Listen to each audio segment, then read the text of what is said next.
네, 오늘 도착한 상담 사례는 우리 의뢰인분이 배우자가 남편분이 늘 가출을 일삼는다고 하네요. 뭐 별일도 아닌 거 가지고 가출을 하고 들어오지를 않는다고 하는데 심지어 생활비도 잘 지급을 안 한다고 합니다. 이럴 때 이혼을 어떻게 준비해야 될까요? 위자료는 받을 수 있을까요? 양육권 어떻게 해야 될까요? 등등 질문을 주셨는데요. 이에 대한 답변으로 우리 진행했던 사례를 말씀드려볼까 합니다. 우리 의뢰인분이 남편분과 싸우기만 하면 남편이 아무런 말을 하지 않고 집에서 나간다고 해요. 근데 이게 나중에 어떤 이유로 싸웠는지 기억도 안 날 정도로 어떻게 보면 좀 사소한 다툼이었다고 합니다. 사실 결혼 초기에 특히나 뭐 이런저런 것들이 좀 안 맞다 보면은 다툴 수도 있는데 그러다 보면 이제 대화로 풀고 뭐 이렇게 하시잖아요. 근데 이제 아무 말도 안 하고 집에서 나가버리니 참 답답하셨다고 해요. 며칠간 안 들어오고 이런 게 점점 가출 기간이 길어지다가 이제 어느 날은 싸우기만 하면 남편은 나가고 전화가 딱 오는데 시어머니로부터 전화가 온다고 합니다. 그래서 하시는 말씀이 우리 아들이 결혼 전엔 안 이랬다. 며느리가 잘못 들어와서 우리 집안이 이상해졌다. 이런 말씀을 하시니까 너무 이제 답답한 상황에서 특히나 아이가 있었어요. 어린 아기가 있는데 남편분이 특히 뭐 생활비도 지급을 안 하고 이게 점점 심해지다가 결국에는 시어머니가 하시는 말씀이 너가 아무래도 시댁으로 들어오는 게 좋겠다. 아들이 여기서 산다고 하니 그렇게 해라. 이런 말씀을 하시니까 이제 더는 안 되겠다.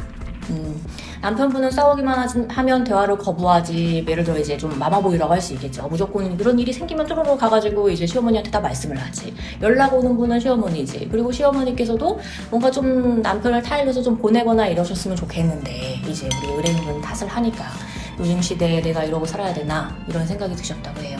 근데 생각보다 이 고부 갈등, 그 남편분의 이런 태도가 정말 시대와 상관없이 굉장히 많이 일어나고 있는 것 같습니다. 저도 상담을 하다 보면 여전히 고부 갈등, 남편분의 이런 태도로 정말 힘들다가 오시는 분들이 많이 있으신 것 같아요. 그래서 의뢰인분이 원하시는 거는 이렇게 가출을 일삼고 그 양육비도 안 주시는 분한테 당연히 이혼을 하고 또 위자료를 받고 특히나 이제 양육권이 좀 걱정이 많으셨어요. 왜냐면 이 남편분과 이 시댁에서 굉장히 아이에 대한 뭐랄까요 애착을 넘어선 좀 집착이 있으셨다고 해요. 그래서 양육권을 어떻게 준비해야 되는지 뭐 이런 것들을 이제 문의를 주셨습니다. 그래서 일단 이 집이 남편분 명의로 되어 있었기 때문에 가압류를 했고 또 아이 관련해서는 정말 중요한 게 여러 차례 말씀드리지만 아이를 잘 데리고 있어 주셔야 하고 또 우리 의뢰인분이 그동안 아이를 계속 양육을 해오셨거든요. 이런 것들이 일단 우리한테 유리하기 때문에 몇 가지 유리할 점을 알려드리면서 그런 우리에게 유리한 점을 잘 부각을 시켰죠.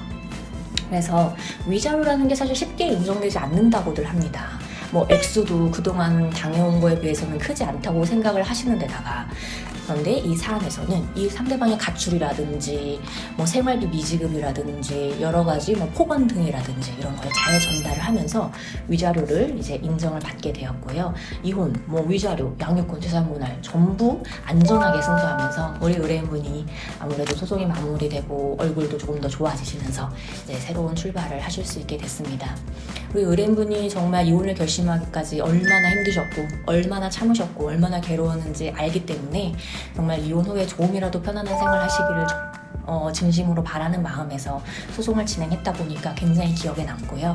근데 뭐 상대방이 잘못을 한 거랑 그 잘못을 위자료로 바꿔서 인정하는 거 요건 또 별개이기 때문에 굉장히 좀 신중하게 진행을 하셔야 되겠고 양육권 재산분할도 마찬가지니까 정말 이런 경우 전문가의 조언을 받으셔서 합당한 마무리를 하셨으면 좋겠습니다.